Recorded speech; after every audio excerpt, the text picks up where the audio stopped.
এই যে হলুদ মাখিয়ে দিচ্ছি, হলুদ দিয়ে দিচ্ছি আর দিলাম লবণ।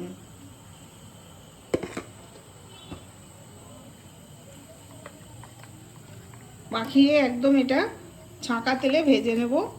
এটা দুপুরের লাঞ্চে খাওয়া হবে। বাবান তুই একটু মাছগুলো তুলে তুলে দেখা তো। এই যে আজ বাজারে গেছিলাম, এই পুঁটি মাছ আছে, খলসে আছে, কিছু দেশি ট্যাংরা আছে। এই দেশি ট্যাংরাগুলো 600 টাকা কিলো নিয়েছে, খলসেগুলো নিয়েছে 400 টাকা কিলো। বাজার থেকে বেছে নিয়ে এসেছি, মাথাটা ফেলে দিয়েছি আর পুঁটিটাও বেছে নিয়ে এসেছি। মোটামুটি একটা ছোট মাছের একটা ছোট জার করা হয়েছে। আর আমি কিনেছি কাতলা মাছ, একদম জ্যান্ত কাতলা মাছ, তেলগুলো খাওয়া যাবে বেগুন দিয়ে রান্না করে।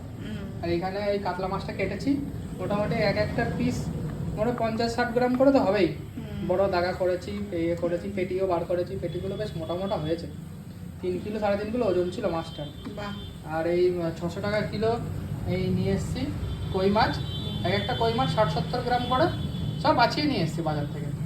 আর এই যে কাতলা মাছের মাথা, এটা কিলো কত কই মাছটা? এই কই মাছটার কিলো নিয়েছে 600 টাকা। 600 টাকা কিলো। আর এই কাতলা মাছের মাথাটা 4 ভাগে করে নিয়ে এসেছি, মুড়ো ঘন্টা হবে এটা দিয়ে, বেশ ভালো লাগবে।